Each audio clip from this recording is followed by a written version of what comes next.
Sejam bem-vindos novamente à nossa aula de Física e Química na Academy. Espero, desde já que o estudo esteja a correr bem e que não estejam a ter muitas dúvidas. Portanto, nós na primeira aula, nós então começamos aqui, eu vou já aqui fazer a projeção para vocês. Nós começamos aqui a resolver então o exame de 2025, primeira fase, como vocês conseguem aqui verificar. Um, Verificámos realmente, ficámos na pergunta, deixa-me aqui ver, isto foi a dedução de uma forma que nós fizemos, ficámos exatamente, fizemos a pergunta 1.1, fizemos a 1.2.1, 1.2.2 e depois fizemos a pergunta 2.1 e 2.2, que eu até vos dei aqui uma sugestão para vocês poderem resolver este exercício de outra forma. Pronto. E hoje vamos então continuar aqui nesta nossa resolução de exame e será sempre assim, ou seja, eu vou resolvendo com vocês, vou colocando aqui alguns tópicos que eu acho que sejam importantes e coisas que nós estamos aqui a abordar neste exame de primeira fase, coisas que são expectáveis ou que poderão sair depois, no exame de segunda fase, de acordo, não tenho, ninguém tem 100% a certeza, mas de acordo com o que costuma sair, que eles costumam avaliar, o IAF. Portanto, vamos então começar aqui a pergunta 3. Eu espero que estas perguntas que ficaram aqui resolvidas até a 2.2, que foram efetivamente as perguntas mais difíceis deste exame, que não tenham tido aqui muitas dúvidas, muitas questões. Mas pronto, depois há aqui uma que eu não sei se vocês conseguiram fazer bem para quem fez este exame de primeira fase, penso que foi a pergunta 6.3, porque a pergunta 6.3 envolve a física, porque vocês têm que usar aqui a lei de Snell-Descartes, e depois envolve, ou seja, a física de 11º e depois a química de 10º. Pronto, e isto também influenciado aqui com a interpretação do gráfico. Mas pronto, vamos depois aqui andando e vendo aqui dúvidas e questões que eu acho que possa então depois intervir e adicionar aqui na nossa aula. Portanto, a primeira pergunta para hoje será então a pergunta 3 do exame, que eu vou passar então a ler. Então, o que é que diz? No Museu da Eletricidade em Lisboa havia uma recriação de uma das experiências de Michael Faraday, cujo objetivo era demonstrar o fenómeno da indução eletromagnética. Então, temos aqui o nosso fenómeno de indução eletromagnética. Nesta recriação, apresentada na figura 3, o cientista segura uma barra magnetizada. Portanto, aqui esta barra magnetizada, eu já aqui posso colocar, que vai fazer a função do ímã. Bem? Ok. E uma bobina ligada a um galvanómetro, cujo ponteiro, ao mover-se, indica a passagem da corrente elétrica no circuito. Portanto, basicamente, o que Faraday demonstrou foi que quando vocês têm o ímã em movimento relativamente à bobina, portanto, o ímã começa-se a movimentar, a bobina está parada, vocês têm fluxo corrente.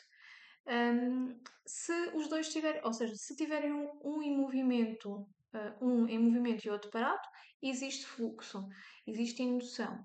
Se estiverem os dois parados ou se estiverem os dois em movimento, não existe indução. Basicamente foi essa a experiência que Faraday realizou. Portanto, e isso até está muitas vezes bem presente nos vossos manuais com figuras ilustrativas, etc. Então, o que é que aqui nos diz? Admita que vai realizar a experiência apresentada na figura 3 utilizando os materiais referidos. Eu aqui já vou explicar. Aliás, eu aqui, nesta pergunta, depois eu coloquei aqui os critérios de avaliação, porque acho importante depois nós analisarmos aqui os critérios com muita atenção, para vocês entenderem aquilo que é expectável vocês responderem, está bem? Pronto, então, diz, explicita, portanto, aqui temos realmente, deixa eu pôr aqui a minha caneta, explicita relativamente a esta experiência três situações. A ação que deve executar para que se observe o movimento do ponteiro do galvanómetro, o fator que influencia a amplitude do movimento, né? E a interpretação física desse fenómeno. Apresenta um texto bem estruturado e utiliza linguagem científica adequada. Portanto, então eu vou aqui explicar, assim, muito resumidamente, no que é que, já falei aqui um bocadinho, mas no que é que vocês aqui poderiam então mencionar. Então, aqui nesta parte da ação, vocês então basicamente o que teriam que fazer era falar aqui da experiência em si, ou seja, desta atividade. Portanto, era ou movimentar, neste caso eles estão a falar, exatamente, e quando eles dizem aqui, isto também é importante, é utilizando os materiais referidos, ou seja, vocês vão realizar esta experiência utilizando os materiais referidos. Portanto, na vossa resposta, vocês vão ter que colocar cá automaticamente a barra magnetizada, a bobina ligada a um galvanómetro, com os ponteiros, ou seja, indica a passagem da corrente elétrica. Primeira coisa, esta ação que deve executar para que se observe o movimento do ponteiro, podemos já começar aqui a ir pela lei de Faraday. Então, basicamente, a lei de Faraday diz que a força eletromotriz vai ser igual à variação, à nossa variação do fluxo eletromagnético a dividir pelo nosso delta T. Da força eletromotriz a dividir por delta T. Portanto, o que é que nós aqui conseguimos verificar? A ação que permite que exista um movimento do ponteiro do galvanómetro será nós movimentarmos ou a barra magnetizada e a bobina está parada, ok? Ou então movimentamos a bobina e a barra magnetizada está parada. De uma situação a outra. Para quê? Para que exista variação deste fluxo. E agora vou aqui já colocar aqui nos critérios o que é que cá está. Então, o que é que eles dizem? O IAV. Elementos de resposta. Para que se observe o movimento do ponteiro do galvanómetro, deve movimentar-se a barra magnetizada relativamente à bobina ou equivalente. Portanto, vocês aqui tinham que dizer que têm que movimentar a barra, tá bem? Relativamente à bobina. Eles aqui, normalmente, e houve alunos que me perguntaram por que não colocaram esta parte do relativamente à bobina. Pressupõe-se que quando vocês estão a falar de movimentar a barra magnetizada, vocês já estão a dizer que é relativamente à bobina. E, aliás, eles nem dão aqui muita importância porque eles colocaram em parênteses retos, está bem? Portanto, penso que quem não referiu isso, que é relativamente à bobina, eu penso que não haverá muito problema, mas pronto, lá está. Vocês nestas perguntas, vocês convém colocar tudo, escrever tudo mesmo. É uma questão que às vezes é um bocadinho chata, mas é. Pronto, então, barra magnetizada tem que haver este movimento. Esta é a primeira ação. Depois, o fator que influencia a amplitude do movimento do ponteiro do galvanómetro. Nós aqui podemos ir por duas partes, que é, se nós olharmos aqui pela lei de Faraday, nós para aumentarmos a força eletromotriz, ou seja, o valor que nós observamos no galvanómetro, para nós aumentarmos a força eletromotriz, não é? Nós vamos ter que diminuir o ΔT, correto? Porque hum, estas duas, hum, estas duas variáveis são inversamente proporcionais. Portanto, é isso. Ou então, também podemos ir por aqui para diminuir o ΔT, sim, exatamente, diminuir o ΔT também aumentávamos a variação do fluxo, tá bem? Portanto, podem justificar por aqui pela lei de Faraday. Ou então, também podem ir pela questão da velocidade. Portanto, se nós verificarmos o fator que influencia velocidade igual a distância sobre ΔT, nós verificamos que quanto menor for o ΔT, maior a velocidade. Portanto, e aqui, ou também houve quem justificasse com a frequência, porque quanto maior for o período, menor será a frequência, está bem? É assim, aqui há várias situações, mas isto bate sempre, quase sempre no mesmo fator, que é o tempo. Vocês podiam relacionar aqui muita coisa, muitas formas, podiam relacionar aqui a lei de Faraday, podiam fazer uma relação com a fórmula da velocidade, ou até podiam fazer uma relação com a fórmula da frequência. Mas isto efetivamente vai sempre, quase sempre, bater tudo na mesma coisa. Portanto, eles aqui neste ponto, realmente no ponto 2, dizem a velocidade da barra magnetizada em relação à bobina determina a amplitude do movimento do ponteiro do galvanómetro, portanto, ou equivalente. Portanto, vocês ou podem referir o tempo ou podem referir a velocidade e bateria aqui sempre na mesma questão, está bem? Pronto. Depois, e a interpretação física, desse fenómeno, basicamente. Vocês sabem que esta variação de fluxo magnético, que vai aqui, sim, delimitar aqui pelas espiras, vai induzir a nossa força eletromotriz. Mas a partir do momento em que vocês fazem a referência à lei de Faraday, vocês já estão aqui a mencionar esta força eletromotriz. E aqui era obrigatório, vocês ou mencionavam força eletromotriz ou corrente elétrica, porque aqui está a azul, o que eu sublinhei, cujo ponteiro, ao mover-se, indica a passagem de corrente elétrica. Portanto, aqui para haver corrente elétrica, vocês tinham que mencionar realmente depois na vossa resposta a corrente elétrica ou a força eletromotriz.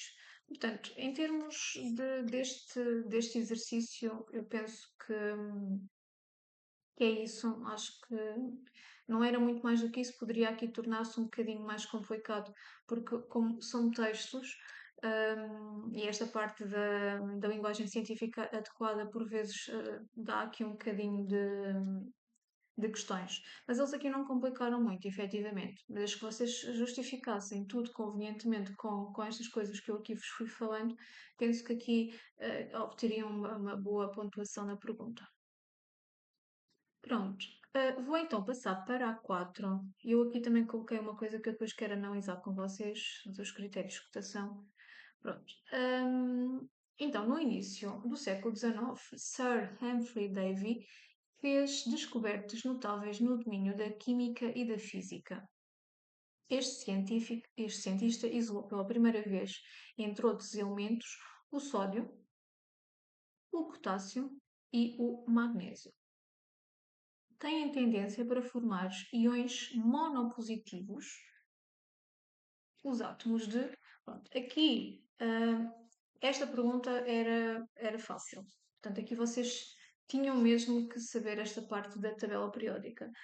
Como era escolha múltipla, ou vocês iam diretamente à tabela periódica e analisavam, ou então teriam que fazer as configurações eletrónicas e verificavam qual é que era os íons monopositivos, ou seja, da configuração eletrónica no estado fundamental, qual é que era o átomo que tinha tendência a ficar monopositivo. E monopositivo é ficar mais um. Ficando mais um é porque perde um eletrão. Está bem? Pronto. E eu aqui vou fazer pelas duas maneiras, que é para vocês também entenderem, mas a tabela periódica vocês têm que também a entender, e aqui é importante estas análises desta forma. Portanto, eu vou fazer aqui por exemplo, do magnésio, do Na, Mg, do K, vou fazer aqui as configurações eletrónicas para vocês perceberem. Portanto, Na, vão à tabela periódica e verificam que o Na é 11, portanto fica 1s2, 2s2, 2p, 6, 3s1, 10 mais 11.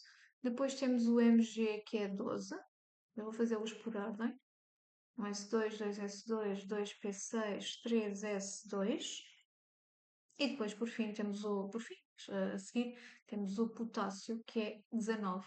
Portanto, 1s2, 2s2, 2p6, 3s2, 3p6, 3s6, 3s1. Ok?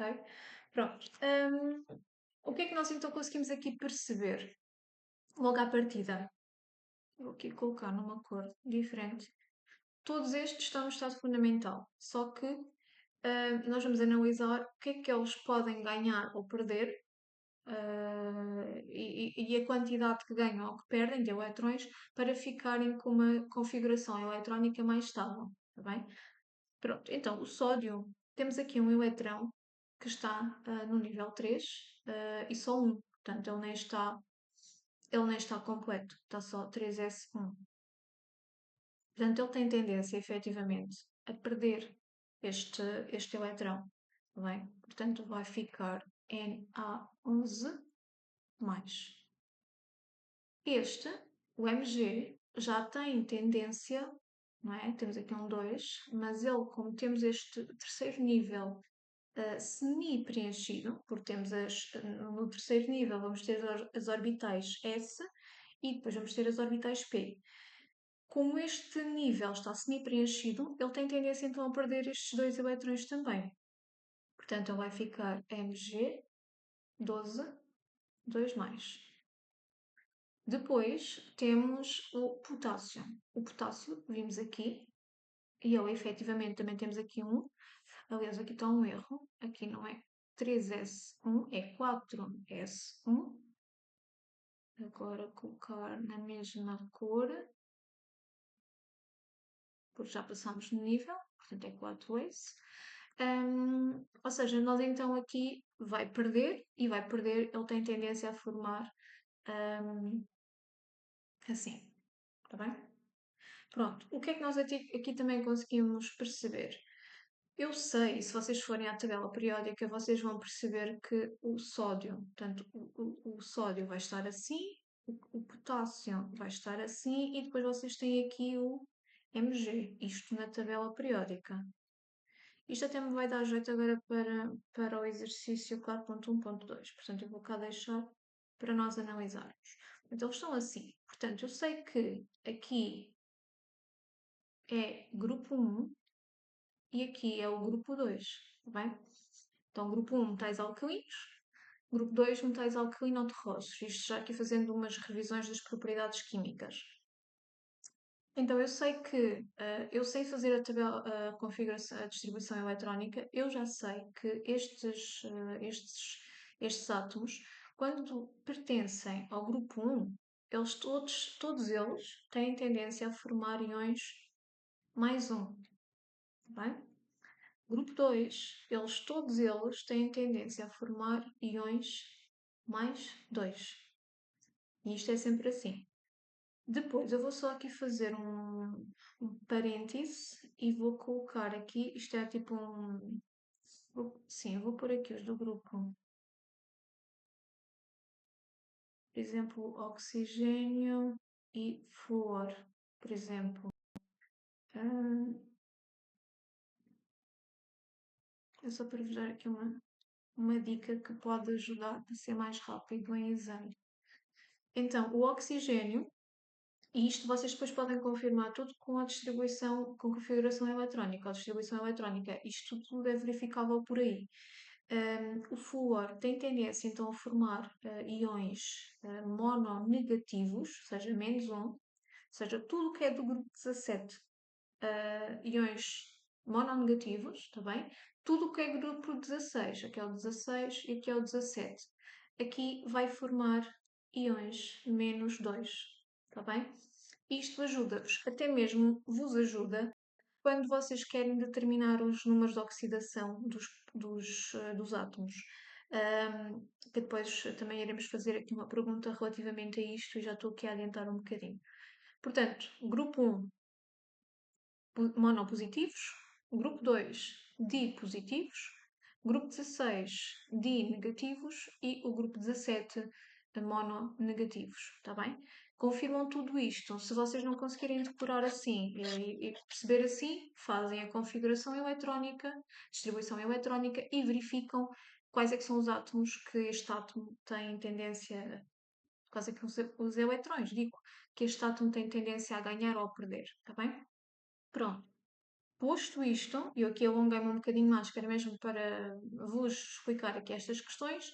Então, íons monopositivos temos sódio e potássio, ok? Pertencendo ambos os elementos ao mesmo grupo da tabela periódica ou pertencendo ambos os elementos ao mesmo período da tabela periódica. Portanto, nós aqui já vimos tudo. Vocês podiam efetivamente, este nem era preciso porque é de escolha múltipla, mas vocês podiam efetivamente só ir à tabela periódica e verificar isso, está bem?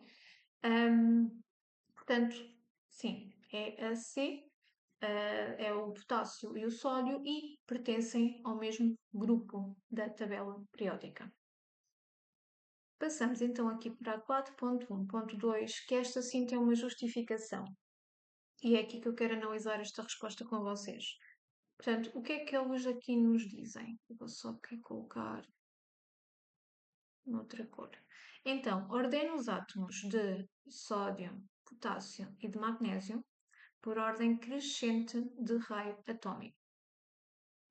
Pronto, nós queremos então ordená-los por ordem crescente, justificando a ordenação com base nas configurações eletrónicas desses átomos no estado fundamental e nas suas cargas nucleares.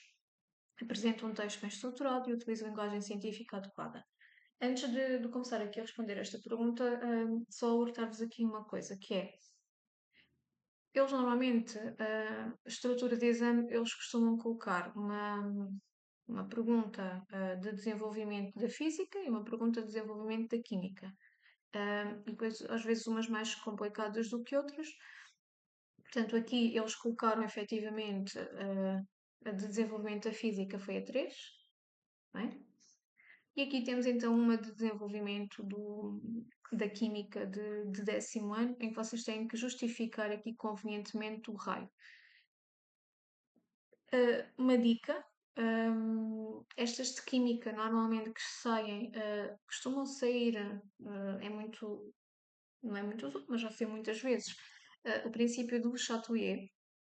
Portanto, eu até vos dou aqui uma dica para vocês estudarem bem o princípio do Chatelier, porque pode eventualmente ser uma pergunta que saia em segunda fase. Isto porque se saiu aqui esta de desenvolvimento de química, de raios, poderá ser, está bem? Eu até espero ter razão, mas pronto, vamos vendo. Ok, então, outra coisa.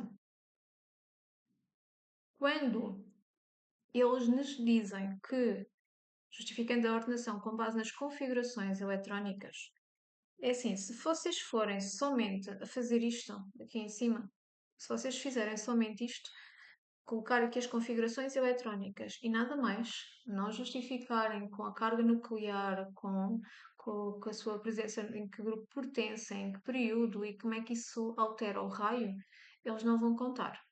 Portanto, somente a configuração eletrónica não é suficiente para vocês justificarem, está bem? Ou seja, colocarem lá só a configuração e depois dizer o raio deste é menor que este, é menor que aquele.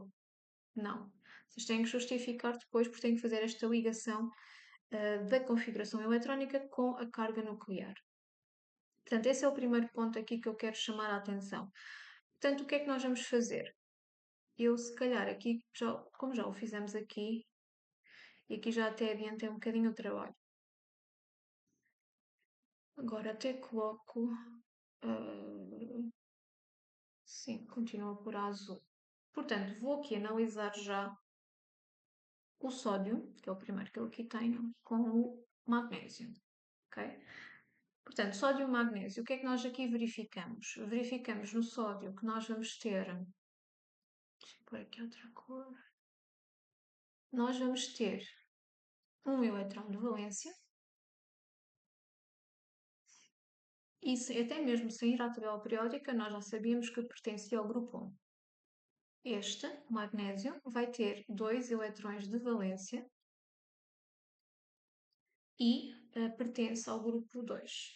Então, somente por aqui nós já sabemos a carga nuclear, ou seja, a carga nuclear é o magnésio vai ter uma maior carga nuclear, ok?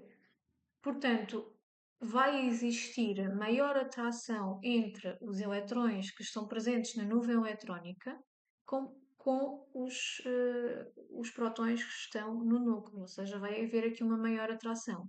E esta maior atração vai fazer com que, porque eles estão no mesmo nível, tanto o sódio como o magnésio, mas como o magnésio tem aqui esta maior carga, está bem? Os 12 prótons, vai haver maior atração. Então, maior atração, o raio vai diminuir. Está bem? Portanto, essa é a primeira coisa que vocês podem dizer. Portanto, como que depois aqui em baixo já vamos analisar isso.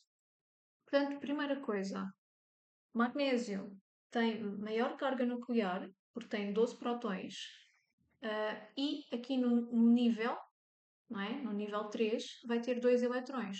Portanto, vai existir maior atração entre eletrões e núcleo, o raio diminui. Bem? Portanto, aqui já faço esta relação. Comparativamente, o raio do magnésio vai ser menor que o raio do sódio. Primeira questão. Agora vamos à questão do, e agora aqui numa cor diferente, não, em metal azul também, com o potássio.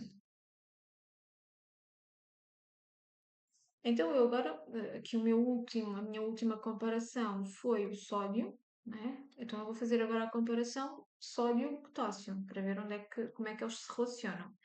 Portanto, o que é que eu aqui vejo? Eu verifico que o sódio tem carga nuclear 11, o potássio tem carga nuclear 19. No entanto, existe, ou seja, o sódio, temos eletrões de valência até ao nível 3, enquanto que no potássio temos eletrões de valência até ao nível 4. Ou seja, os eletrões de valência já estão num nível superior. Portanto, vocês sabem que os átomos acomodam-se por energias superiores, ou seja, a energia do nível 4 é superior à do nível 2 e a do nível 2 é superior à do nível 1. Falta-me aqui a 3, mas pronto, era só para explicar aqui o meu raciocínio. Portanto, é por ordem crescentes de energias. Então, como ele está, temos aqui até ao nível 4, não é? Estamos no quarto período, ele vai ter maior raio automaticamente. Portanto, o sódio comparativamente ao potássio, o potássio tem maior raio. Portanto, assim sendo, e por fim, nós então podemos, então vou só aqui fazer, porque vocês isto depois tinham que justificar, ou seja, aqui fazem esta comparação, que nós agora falamos, está bem? Ou seja, porque vocês tinham que justificar estas duas relações primeiras, e depois estas aqui, do sódio com o potássio pertencem a períodos diferentes, o potássio pertence ao quarto período, o sódio pertence ao terceiro, e tem um nível energético maior, portanto o potássio tem um raio maior. Depois faziam aqui a comparação, então o raio do sódio é menor que o raio do potássio. E no fim, deixem-me só aqui ver nas respostas. Exatamente. Ordena os átomos todos, a sódio, potássio e magnésio. No fim, não basta só fazer estas duas comparações. No fim, vocês já fizeram estas, então vão ter que dizer que, com base no raciocínio ou na explicação que vocês deram em si, nós já podemos concluir que o raio do magnésio é menor que o raio do sódio e este, por sua vez, o raio do sódio é menor que o raio do potássio. Está bem? E esta deveria ser a vossa justificação final. Portanto, o que é que eu queria aqui ver com vocês nos critérios, já que é de desenvolvimento, isto são os critérios de correção. O que é que eles dizem logo no início, para vocês justificarem? Eu agora aqui vou até colocar. Apesar dos eletrões de valência dos átomos de sódio e magnésio no estado fundamental se encontrarem no mesmo nível de energia, ou seja, exatamente no nível igual a 3, como nós vimos, a carga nuclear do Na é inferior à do Mg. Portanto, aqui a do Na é 11, a do Mg é 12. Não se nota aqui bem. É 12.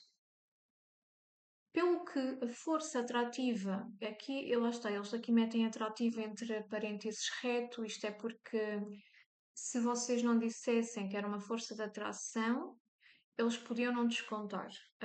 Mas eu nestas questões, eu penso que é sempre melhor vocês dizerem que é uma força de atração. Porque se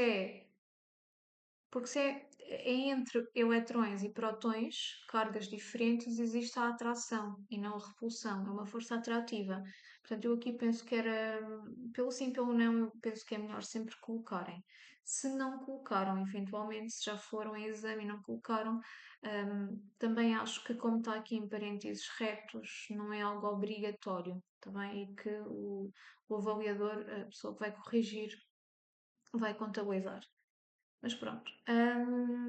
Pelo que a força atrativa é exercida pelo núcleo do átomo de sódio, nos eletrões de valência, lá está outro que eu acho que é importante colocarem, está bem? É menor do que a força atrativa exercida pelo núcleo do átomo de Mg nos eletrões de valência. Portanto, aqui depois vocês fazem esta comparação. Ok? Portanto, foi a primeira parte que nós aqui falamos, que é importante vocês referirem. Depois, no segundo tópico, já vai ser a comparação entre o sódio e o potássio. Portanto, eles aqui dizem que o eletrão de valência do átomo do potássio encontra-se num nível energético superior, que foi aquilo que eu agora aqui vos expliquei, superior ao do átomo de sódio. Fazem aqui a comparação com o átomo de sódio. E no fim, lá está, no fim não basta vocês só dizerem estas duas comparações, no fim têm que os interligar. Portanto, como o raio atómico do Mg é menor que o do sódio, o raio atómico do Na é menor que do potássio, então é assim.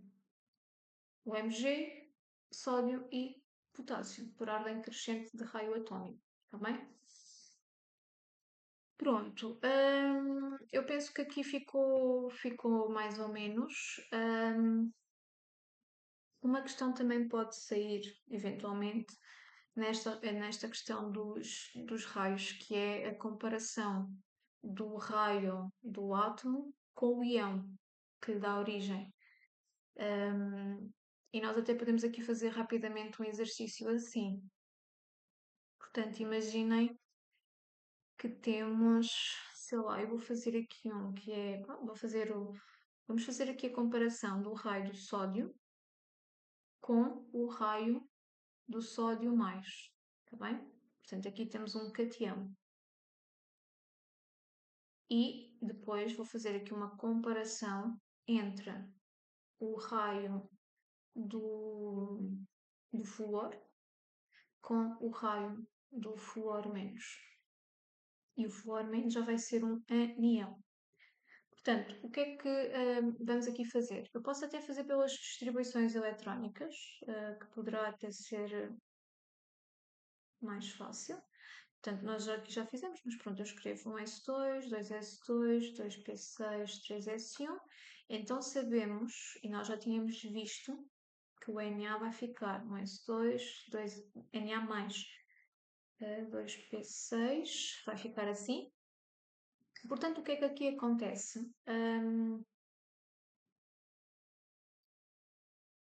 A carga nuclear é igual, certo? Só que, como a carga dos dois é igual, mas o átomo tem um eletrão no nível 3, então o seu raio vai ficar maior. Ou seja, aqui não estamos a falar da atração, porque não, aqui estamos a falar mesmo dos níveis, porque nós aqui no sódio temos, ele vai até ao nível 3, enquanto que no Na+, ele só vai até ao nível 2. Portanto, quando assim é o raio do cationo, eu até posso aqui colocar este, o raio do sódio do átomo vai ser sempre maior que o raio do cationo, está bem? Porque lá está, porque ele não está, o átomo tem aqui um eletrão a mais no terceiro nível. Depois, relativamente ao flúor, deixa-me pôr a mesma cor.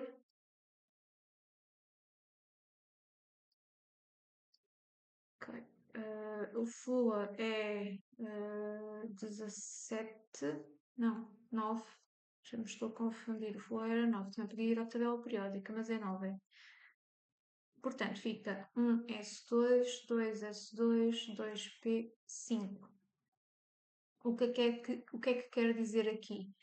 Ele vai ter tendência, não é? Como só temos aqui 5 eletrões, para ele ficar estável, ele tem tendência a ganhar um. Portanto, vai ficar 9 menos 1S2, 2S2, 2P6. Está bem? Fica aqui um menos. Então, nestas situações, o que é que nós vamos ter aqui? Efetivamente, vamos ter exatamente a mesma carga nuclear, ok? A mesma carga nuclear, só que o F- vai ter aqui mais um eletrão, tá bem? Então quer dizer que o raio do anião vai ficar maior. Portanto, que temos mais um eletrão, mais na nuvem eletrónica vai ficar maior.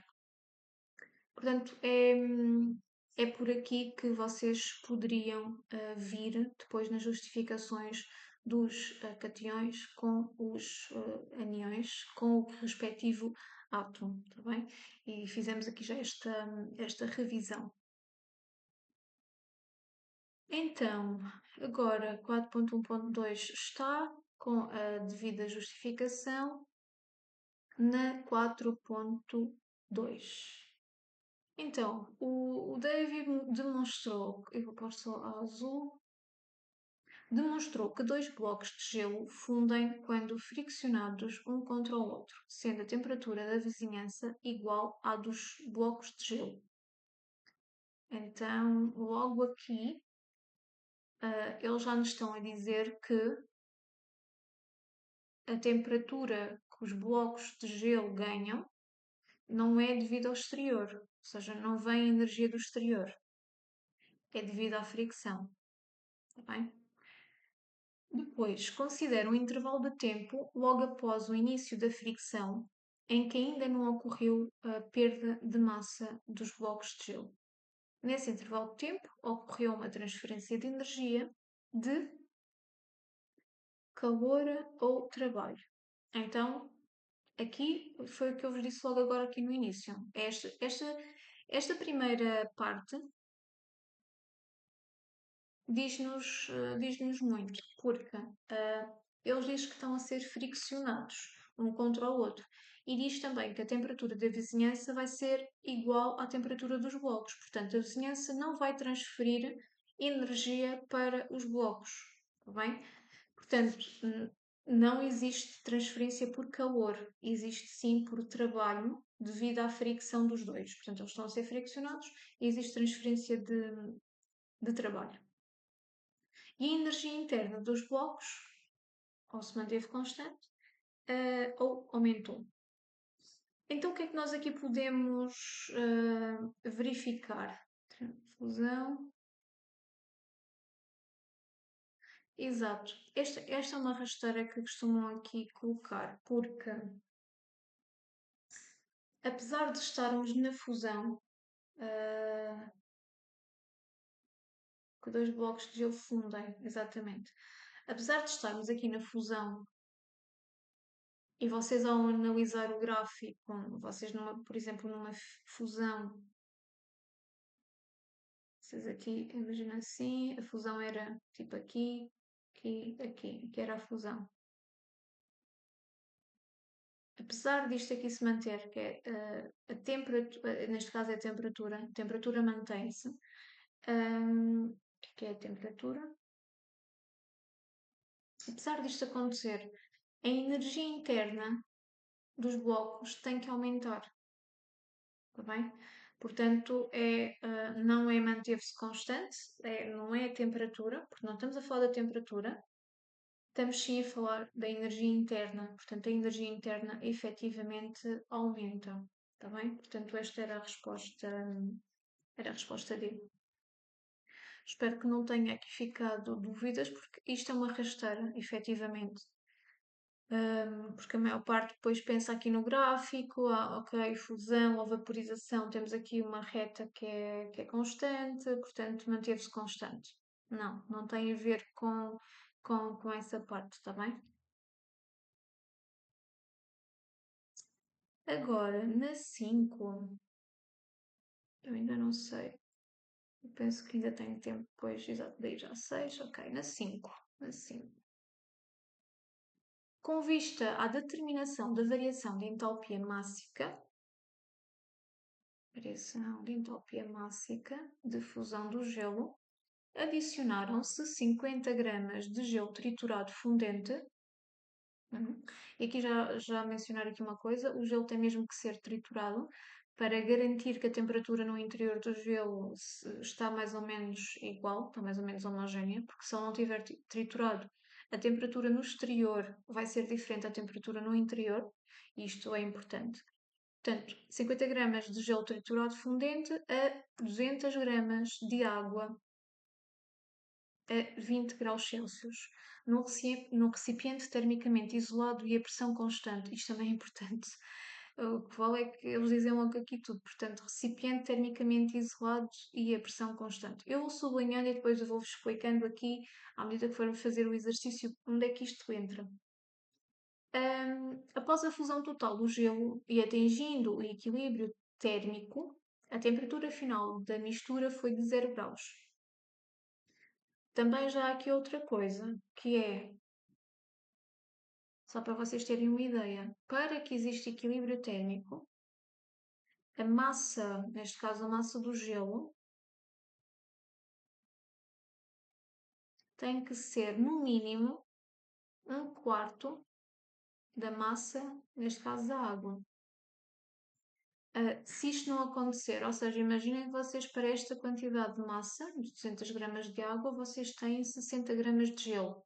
Não existe, ou seja, nem todo o gelo irá ser fundido, está bem? Não existe fusão de toda essa quantidade. Portanto, ou seja, até mesmo se vocês aqui tiverem 50 gramas e aqui tiverem 180, por exemplo, a fusão desta massa toda não acontece. Portanto, tem que ser no mínimo 50. Podia ser 48 gramas, 40 gramas. Nós conseguimos totalizar esta quantidade, está bem? Ver aqui, 250, 200 a dividir por 50, a razão é 4. Portanto, sim. Isto era só uma à parte. Ok, deixa-me pôr outra cor. Considera desprezáveis as transferências de energia do sistema gelo mais água para o recipiente que o contém. Isto também é importante. Determina a variação de entalpia mássica de fusão do gelo em Joule/kg menos 1. Portanto, nós queremos o ΔH de fusão. Pronto, este é um exercício típico que costuma sair muitas vezes em exame dos equilíbrios térmicos. Portanto, nós basicamente temos aqui um gelo, adicionamos gelo, isto foi feito também na atividade, uma atividade laboratorial em que vocês têm que fazer calcular. Portanto, mas aqui temos que verificar realmente o ΔH de fusão. Portanto, eu vou fazer até este exercício de duas formas diferentes. E depois vocês, lá está, vocês fazem da melhor forma e da maneira que entenderem melhor, tá bem? Portanto, a primeira forma é, vou logo aqui passar, vou tirar aqui esta parte, esta informação,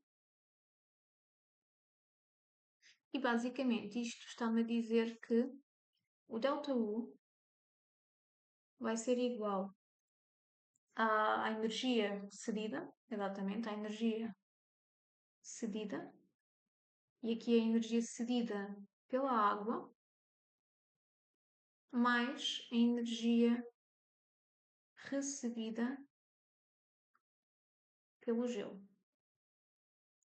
E dizem-nos que isto é zero, porque considera desprezáveis as transferências de energia do sistema gelo mais água para o recipiente que o contém. Portanto, não existem transferências de energia posterior, portanto, é zero.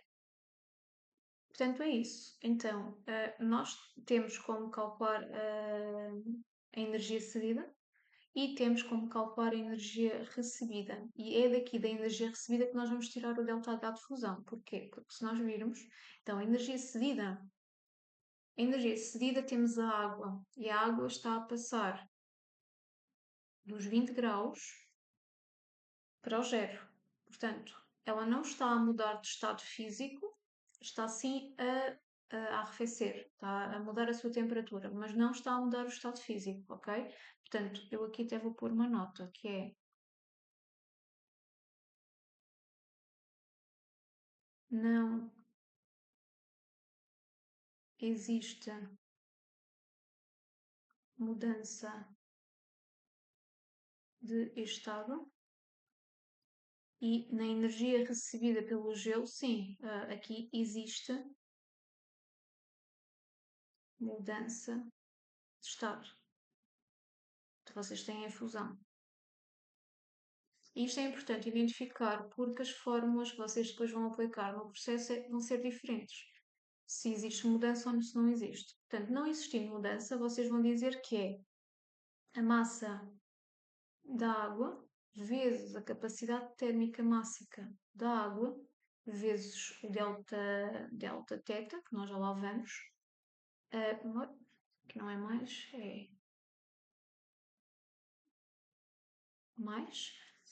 Depois será a massa do gelo vezes o ΔH de fusão do gelo, e isto vai ser igual a zero.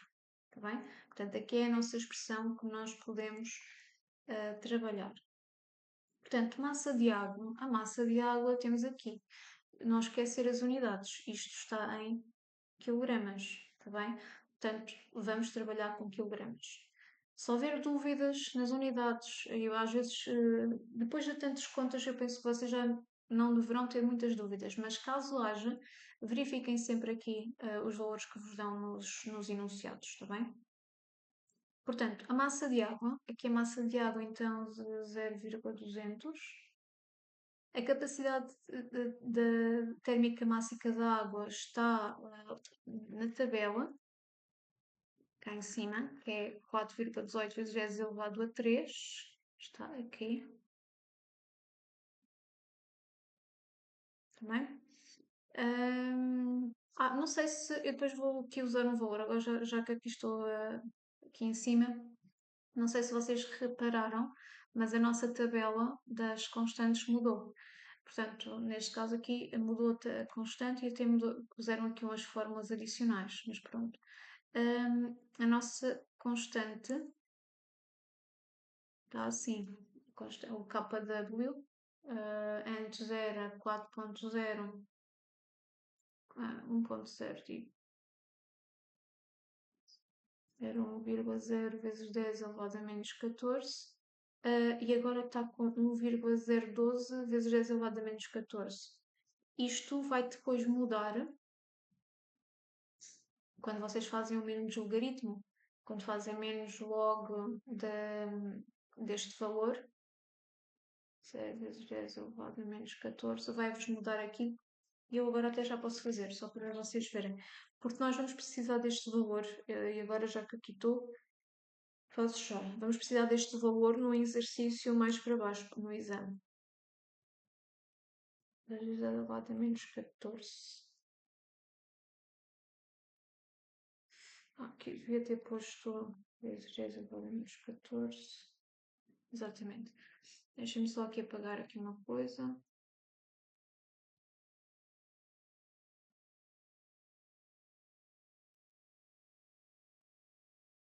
Uh, 13,99.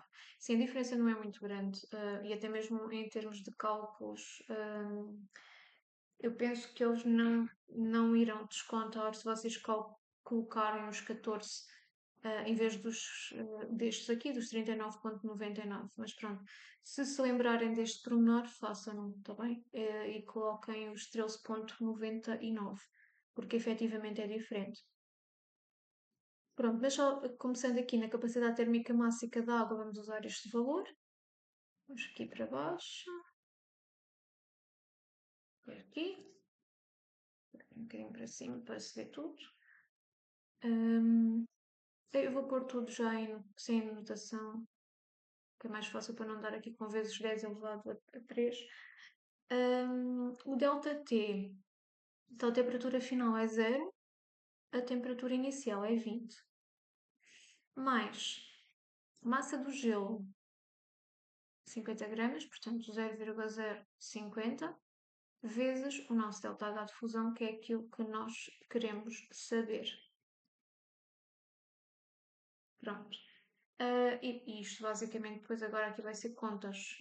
Eu vou só ΔH, eu vou pôr isto num só traço de fração, trabalhar aqui a nossa expressão e gastar, ou seja, eu prefiro sempre fazer a conta só no fim. Para quê? Para vocês não estarem aqui a fazer já esta conta, estão aqui a cometer um erro de arredondamento e depois estão a cometer outro erro, depois estão a transportar esse erro de arredondamento para a nossa conta final. Então eu prefiro que seja de colocar tudo no fim e só fazem uma conta. É sempre mais viável, mais correto. Mas isso é a minha forma de trabalhar. Portanto, ok, a ΔH de fusão vai ser, este aqui vai ser negativo, vai dar uma conta negativa, passa para o outro lado, passa a positiva, portanto 0,200 vezes 4180 vezes 20, correto? A dividir por 0,050.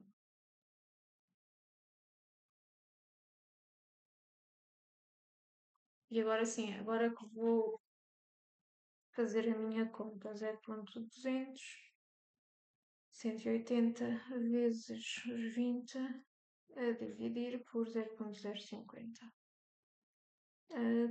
1, 2, 3, 4, 5. 3,34 vezes 10 elevado a 5. E isto vem em, esqueçam das unidades, joule a quilograma menos 1. Pronto. E temos então aqui o nosso resultado. Agora, eu falei com alguns alunos que efetivamente me fizeram este exercício de outra forma. E é isso eu agora que eu queria ver aqui com vocês. Portanto, vocês realmente podem fazer este exercício de outra forma, que é pensarem no seguinte. Quando vos diz aqui, eu até vou pôr aqui esta cor, quando vos diz considere desprezáveis as transferências de energia do sistema gelo mais água para o recipiente que eu contei, então quer dizer que e até mesmo por esta dedução aqui que nós aqui colocamos, energia cedida mais energia recebida vai ser zero, nós sabemos que, e se trabalharmos a expressão, a energia recebida pelo gelo vai ser igual à energia cedida pela água. No entanto, aqui até podemos colocar em módulo, porque nós sabemos que esta energia vai ser negativa, a energia que ela dá. Pronto. Portanto, aqui, e eu tenho todos os dados suficientes para calcular aqui a energia cedida da água, está bem? Então vou fazer isso. Vou calcular a energia cedida, neste caso em módulo, ou então, em vez de estarem a calcular com o módulo e depois estarem a tirar no final, podemos já fazer o seguinte: é não colocamos aqui o módulo, mas no final dizemos que, como é uma energia cedida, o valor é negativo, mas depois usamos o valor positivo, usamos, por exemplo, o valor em módulo, tá bem? Portanto, aqui vamos colocar energia cedida da água, ok, o massa, vezes os tais 4180, vezes o ΔT, e nós já tínhamos visto que o ΔT aqui daria menos 20, portanto, energia cedida é igual deixa-me só fazer esta conta só, 0,200 vezes 4180 vezes menos 20. Não estão vezes. Pronto, isto vai dar menos 1,67 vezes 10 1, 2, 3, 4 vezes 10 elevado a 4 joule. Exatamente, energia em joule. Agora o que é que nós fazemos? Podemos fazer uma regra de 3 simples, ou seja, nós sabemos que esta energia é também a energia recebida pelo gelo. Então, e que massa de gelo é que nós estamos a trabalhar? Estamos a trabalhar com 50 gramas. Portanto, fazemos 50 gramas de gelo receberam, neste caso aqui já vamos pôr positivo, está bem? Que é o receber, esquece elevado por 4 joule de energia. Então, as 1000 gramas de gelo vão necessitar de X. E porquê 1000 gramas, pessoal? Porque aqui isto tem a ver com a definição da variação de entalpia. A variação de entalpia é a energia a dividir pela massa. E a massa é para 1 kg de substância que nós tenhamos. Portanto, quando nós fazemos isto, temos sempre que considerar 1 kg, tá bem? Então, sim, eu aqui só por comunidade pus 1000 por causa dos 50, mas depois já vamos aqui fazer as conversões, que no fim tem mesmo que colocar em joule por quilograma. Portanto, esta conta irá dar, eu já tinha aqui o valor, portanto, vezes 1000 a dividir por 50, que nos dá o nosso valor o ΔH de fusão, que dá 3,34 vezes 10 elevado a 5 joule por 1000 gramas. E agora sim, vou colocar que 3,34 vezes 10 elevado a 5 joule por quilograma, porque 1000 gramas são 1 quilograma, tá bem? Pronto, eu não sei aqui qual é que é a forma que vocês entenderam melhor, mas aqui devo então duas sugestões também para vocês poderem resolver este exercício, duas maneiras de pensar, são muito similares, mas são duas formas diferentes, está bem? Vocês pensarem no mesmo exercício. Portanto, sim, então bora lá para o 6, exercício 6. Então diz o seguinte, eu vou já pôr só aqui. Então, no refratómetro, o refratómetro é um aparelho laboratorial que mede o índice de refração de uma solução. Neste aparelho faz-se aumentar o ângulo de incidência de uma radiação monocromática na superfície de separação entre um prisma de vidro e a amostra em análise, até que ocorra reflexão total da luz. Portanto, temos aqui, deixa eu aumentar o ângulo de incidência numa superfície de um prisma de vidro e a amostra em análise, até que ocorra a reflexão. Esta informação é importante porque vocês aqui conseguem identificar os meios. Em que meio é que está a ser projetada a luz, também para saberem depois as restantes informações. A concentração da solução é determinada pela sua relação com o índice de refração. Portanto, pois, exato, porque nós aqui no gráfico, lá está, eu vou ler, o gráfico na figura 4 apresenta o índice de refração, N, de soluções aquosas de etanol em função da percentagem e volume de etanol para duas temperaturas diferentes. Portanto, nós vamos ter aqui claramente o N com a variação da percentagem e volume de álcool, de etanol, em função da temperatura e depois como é que isso se analisa. Na 6.1, deixa eu tirar só. Ok. Na 6.1, no gráfico, a ordenada na origem corresponde ao índice de refração. Portanto, aqui a ordenada na origem, estamos a falar deste valor. E nós queremos saber o que é que isto corresponde. Portanto, o que é que eu aqui vou fazer? Vou utilizar a fórmula a fórmula da Vum, lá está, é este é o exercício em que vocês metem química de décimo com física de décimo primeiro, está bem? E aqui gerou também algumas confusões nestes exercícios.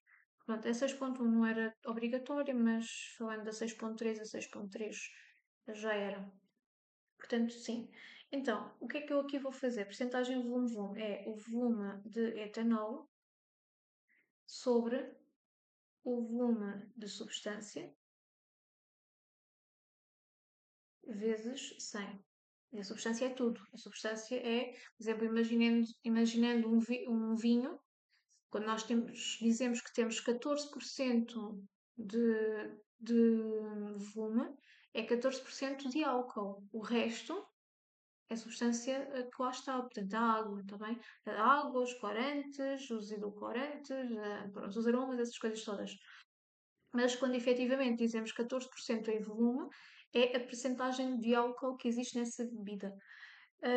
Portanto, se vocês aqui analisarem pelo gráfico, e até mesmo se nós analisarmos aqui na nossa fórmula, nós sabemos que se o volume de etanol for zero, então aqui zero, que é o que nós queremos, a percentagem volume-volume será zero, né? Portanto, a ordenada na origem vai nos ser dada pela água pura, não pelo etanol. Porque o etanol é zero, não nos dá porcentagem, portanto aqui não conseguimos fazer nenhuma relação. É dada pela água pura. E é maior ou menor, exatamente. É maior para a temperatura mais elevada ou é menor para a temperatura mais elevada. Então vamos aqui analisar. A ordenada na origem é menor, exatamente, menor para a temperatura mais elevada. Está bem? Menor para a temperatura mais elevada, exatamente. Aqui temos os 35 e aqui temos os 20 graus Celsius. Bem? Portanto, a 6.1 é a C. Ok? Agora, 6.2, 6.3, eu penso que ainda consigo. Não sei se consigo resolver ainda. Já vamos ver se consigo resolver aqui a 6.3 ou então pelo menos colocar aqui já alguma coisa, porque é a 6.3 que é aqui bastante complicadita. Pronto, então na 6.2 diz: quando a radiação monocromática muda de meio,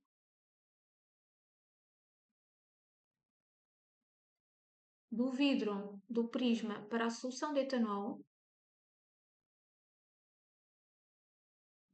a sua velocidade de propagação,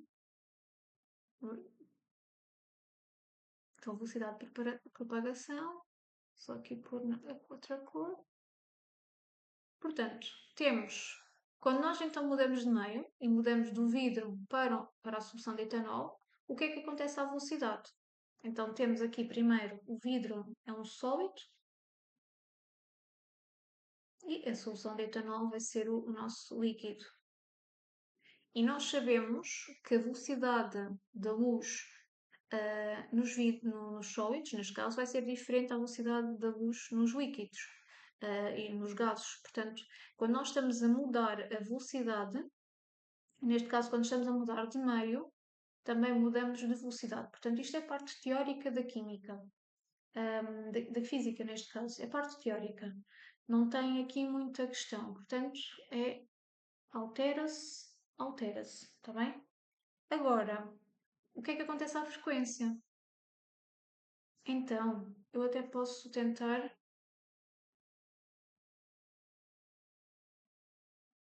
Vamos aqui. Onde é que tem a da frequência?